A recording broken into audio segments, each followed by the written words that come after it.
क्या आपने कभी सोचा अगर आरआरआर मूवी में भीम एंड राम मिले ही ना होते, ये वाला सीन होता ही ना, दोनों में दोस्ती डेवलप ही ना हुई होती, फायर एंड वाटर का बैलेंस ही ना हुआ होता, तो कहानी में होता क्या? लेजेंड बता रहा हूँ, कहानी का एंड बहुत ज्यादा डार्क एंड ट्रेजिक होता, इतना ट्रेजिक कि शायद राम को ही भीम को मारना पड़ जाता। वीडियो के एंड में आप ही डिसाइड करोगे भीम को मारना सही रहता या फिर जिंदा छोड़ देना, तो एंड तक जरूर देखना। तो एक तरफ खड़ा है भीम जो कि सिंपल है, इनोसेंट है, बट वाइल्ड भी है, अपने लोगों के लिए कुछ भी कर देगा। दूसरी तरफ है राम जो थोड़ा एग्रेसिव है बट फोकस्ड है अपने गोल को लेकर, उसका पास्ट बहुत ज्यादा डेडली एंड डार्क रहा है। तो हमारी इस व्हाट इफ वाली टाइमलाइन में भी मल्ली को ब्रिटिशर्स उठाकर ले चुके हैं और अब भीम का एकमात्र गोल है मल्ली को रेस्क्यू करना, उसको इंडिपेंडेंस से या फिर फ्रीडम मूवमेंट से ज्यादा लेना देना नहीं है। और अब जैसे ही दिल्ली पहुंच चुका है भीम, तो राम के सामने रास्ता एकदम क्लियर है, भीम को पकड़ कर लाओ जिंदा या फिर मुर्दा। ये करने से ब्रिटिशर्स का भरोसा जीत जाएगा राम एंड स्पेशल ऑफिसर बन जाएगा, गन्स का एक्सेस मिल जाएगा जैसे ओरिजिनल टाइमलाइन में भी मिला था। दूसरी तरफ भीम भी प्लॉटिंग कर रहा है इन्फिल्ट्रेट करने की, लेकिन कैसे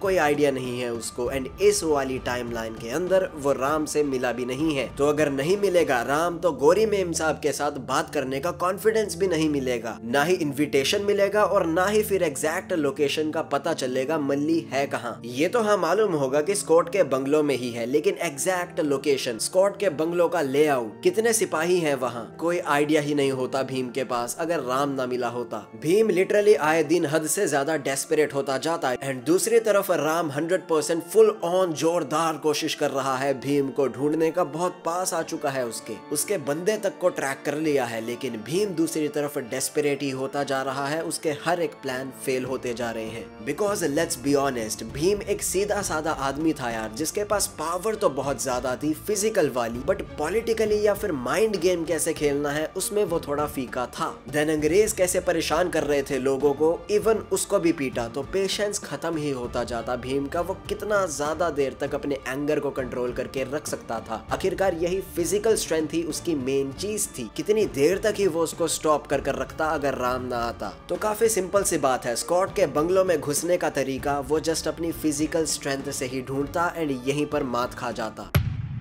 ओरिजिनल स्टोरी में तो यार उसको लेआउट मालूम था अच्छे तरीके से, तो ये वाला प्लान वो ठीक ठाक ढंग से एग्जीक्यूट कर पाया, बट स्टिल विनो पकड़ा ही गया था। तो अगर उसको लेआउट पता ही ना होता एंड ये जेनी वाला प्लॉट शुरू ही ना हुआ होता, तो वो ये स्टेप बहुत ही जल्दी बहुत ही हड़बड़ाहट में ले लेता। इस टाइमलाइन में जैसे ही उसे लिटरली पता चलता कि एक इंडियन पुलिस ऑफिसर उसके बंदे के पीछे पड़ा है, कवर कभी भी ब्लॉन हो सकता है, तो वो बहुत ही जल्दी जानवरों वाला मूव यार डेस्परेशन में चालू कर देता। इस वजह से ये वाला मूवमेंट कभी आता ही ना, जिसके अंदर वो राम कैप्चर करता है उसके बंदे को, वो सांप काटता है, क्योंकि इस इवेंट से बहुत पहले ही अटैक कर देता भीम। एंड सैडली इस बार भी वो पकड़ा जाता जैसे ओरिजिनल टाइमलाइन में पकड़ा गया था, लेकिन इस बार एक डिफरेंस है बॉस। ओरिजिनल स्टोरी के अंदर यहाँ तक दोनों के बीच में इमोशंस थे, दोनों के बीच में दोस्ती थी, लेकिन इस टाइमलाइन में दोनों के बीच कुछ भी ना होता, दोनों एक दूसरे के स्ट्रेंजर होते, दोनों को एक दूसरे के लिए नफरत होती। एज भीम राम को ट्रेटर समझता और राम को ऐसा लगता कि भीम मेरे ग्रेटर कॉज वाले मिशन में ऑब्स्ट्रैकल बन रहा है। एंड यही से पूरी कहानी फ्लिप हो जाती यार। भीम इज कैप्चर्ड, उसको जेल में डाल रखा है, उसके अंदर बहुत ज्यादा नफरत है, हेट्रेड है अगेंस्ट राम। अब जो भीम के लोग बाहर हैं वो भी कितना ही पेशेंस रख पाएंगे यार, उनका आखिरकार लीडर तक कैप्चर हो गया है, उनको गाइड करने वाला ही पकड़ा गया है यार, तो वो भी मिस्टेक्स करेंगे। एंड देन एक ऐसी मूवमेंट इग्नाइट होगी जिस पर ब्रिटिशर्स नजर गड़ा कर बैठे रहेंगे। इस पॉइंट पर गौर करना आगे बहुत इंपॉर्टेंट होने वाला है।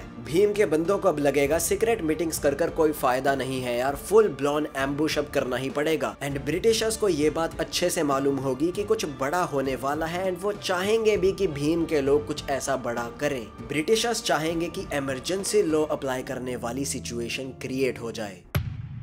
ब्रिटिशर्स अपने इस प्लान को सक्सेसफुल बनाने के लिए लिटरली कुछ भी करेंगे, भीम को परेशान करेंगे भीम के लोगों के ही सामने राम के हाथों के थ्रू, ताकि और ज्यादा यार गुस्सा पैदा हो भीम के लोगों में एंड वो और भी ज्यादा कुछ उल्टा फुल्टा करें। एंड यही हंगामा, यही डिस्ट्रक्शन एक वैलिड रीजन दे देगा ब्रिटिशर्स को कि भाई साहब वो मार्शल लॉ इमरजेंसी डिक्लेयर कर सकते हैं एंड जो छोटी मोटी रेवोल्यूशनरी मूवमेंट्स हो रही हैं उनको वहीं पर दबा दें। हैज वो भीम के लोगों को ऐसा फ्रेम कर देंगे कि इनकी जिसकी वजह से कितनी ज्यादा डिस्टर्बेंस हो रही है, पीस खतरे में है एंड अब हमें एक्शन लेना ही पड़ेगा। लिटरली जस्टिफाई कर देंगे वो अपनी इस चीज को, इस लेवल के वो खूंखार लोग हैं। एंड अगर ये मार्शल लॉ लाने वाली सिचुएशन क्रिएट होती है देन राम का सपना खत्म हो जाएगा। लेकिन अभी तो रुको बॉस, राम कुछ ऐसा करेगा जो लिटरली उसको बहुत बड़ा विलन बना देगा भीम के लोगों की नजरों में। मतलब लिटरली राम को कुछ ऐसा ट्रैजिक करना पड़ेगा, उसके पास और कोई चॉइस ही नहीं रहने वाली यार, उसको भीम को मारना पड़ेगा। बताता हूँ क्या सिचुएशन क्रिएट होगी। तो राम को जब पता चलेगा कि ब्रिटिशर्स का ये प्लान है, ये साजिश है भीम को फ्रेम करने की, तो वो सैडली खुद भीम को ब्लैकमेल करेगा। वो भीम को ऐसा कुछ कहेगा कि पब्लिकली अपनी जनता को शांत कर भाई, ये कुछ उल्टा पुल्टा ना कर दें, ये तुझे अब कुछ करना पड़ेगा वरना मैं मल्ली के साथ कुछ कर दूंगा। अब सोचो ये सुनकर भीम कितना ज्यादा गुस्सा हो जाएगा, कितनी ज्यादा नफरत पीक पर चली जाएगी राम के अगेंस्ट भीम के दिल में। बट सैडली उसको ये करना पड़ेगा एज उसका एक लौता मिशन मल्ली को रेस्क्यू करना था। तो थोड़े टाइम के लिए वो अपने लोगों को शांत कर देगा एंड ब्रिटिशर्स फिर सोचेंगे ये क्या हुआ भाई साहब, अब क्या करना पड़ेगा हमें। बट हाँ, इस दौरान जो फांसी का टाइम है भीम का वो नजदीक आ रहा है। अब भीम को एस्केप भी करना है, मल्ली को भी बचाना है, राम का हिसाब किताब भी करना है। बट ऑफ कोर्स ये सब भीम करेगा कैसे भाई साहब, क्योंकि इस वाली टाइमलाइन में राम के दिल में भीम के प्रति कोई दोस्ती नहीं है। उसको नहीं बचाना भीम को, उसको जस्ट अपना गोल पूरा करना है। तो वो कोई प्लान नहीं बनाएगा फांसी को डिले करने का, कोई भी दूसरा प्लान नहीं बनाएगा भीम को बचाने का। बट हाँ, दिल में कहीं ना कहीं राम को ये तो मालूम ही होगा कि भीम यार कोई बुरा इंसान नहीं है, उसका इंटेंशन कोई गलत नहीं है। इन अ वे ये दोनों लोग ब्रिटिशर्स के अगेंस्ट ही हैं, ये राम को पता होगा। एंड इस मोमेंट पर राम फील करेगा जो ये गन्स हैं अगर वो भीम के लोगों तक पहुंच गई तो कुछ अच्छा हो सकता है, शायद राम के पापा का सपना पूरा हो सकता है। क्योंकि यार अगर भीम के लोग भीम की फांसी के बाद हमला करें, जो कि वो करेंगे, बट उनके पास ना कोई वेपन्स है ना उनका लीडर है, तो वो ब्रिटिशर्स से जीतेंगे कैसे। तो अब राम के पास बहुत ही ज्यादा कम टाइम है, मानो टिकिंग टाइम बॉम्ब पर वो बैठा है। उसको कैसे भी कर ये गन्स भीम के लोगों तक पहुंचानी है। बट राम को ये मालूम है ऑफ कोर्स कि भीम के लोग उससे नफरत करते हैं एंड अगर इन पर्सन वो समझाने गया तो उसकी कोई नहीं सुनेगा, पहले ही मार देगा। इसीलिए वो एक लेटर लिखता है जिसमें वो सब कुछ बताता है। एंड दूसरी तरफ भीम भी कहानी का हीरो है यार, तो वो भी तो जेल को एस्केप करने की कोशिश करेगा ही। और मे भी ब्रिटिशर्स खुद ही चाहेंगे कि वो कोशिश करे, कुछ रेबल मूवमेंट इग्नाइट हो और हम मार्शल लॉ ला पाएं और सारी रेवोल्यूशन एक झटके में खत्म कर दें। एंड राम बिल्कुल भी अगर अवेयर ना हो इस सिचुएशन को लेकर कि भाई साहब भीम को एस्केप कराने का प्लान चल रहा है ब्रिटिशर्स के दिमाग में, तो अब आगे जो होगा वो बहुत ज्यादा ट्रैजिक है।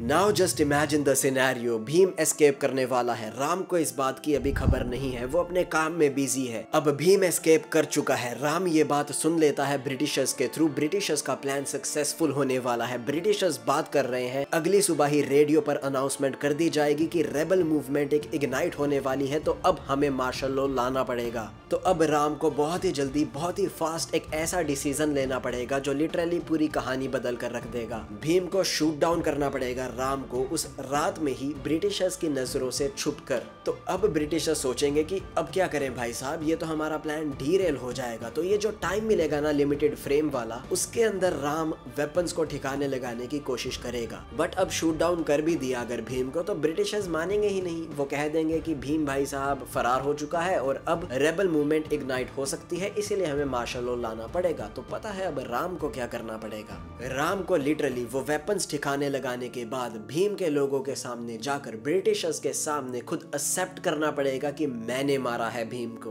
अब ब्रिटिशर्स भी राम के दुश्मन बन चुके हैं, भीम के लोग भी राम के दुश्मन बन चुके हैं। राम को पीटने लगते हैं भीम के लोग, लेकिन इतने में ही उसकी पॉकेट से एक लेटर मिलता है जिसमें सब कुछ लिखा है। ब्रिटिशर्स अब सिचुएशन को कंट्रोल करने का ट्राई कर रहे हैं, लेकिन उनकी भाई साहब गोलियां ही नहीं चल रही। राम का प्लान सक्सेसफुल हो रहा है, लेकिन जितने में अब उसकी सच्चाई पता चलेगी भीम के लोगों को, उतने में सैडली काफी देर हो चुकी होगी, क्योंकि राम भी अब अपनी आखिरी सांसें गिन रहा है।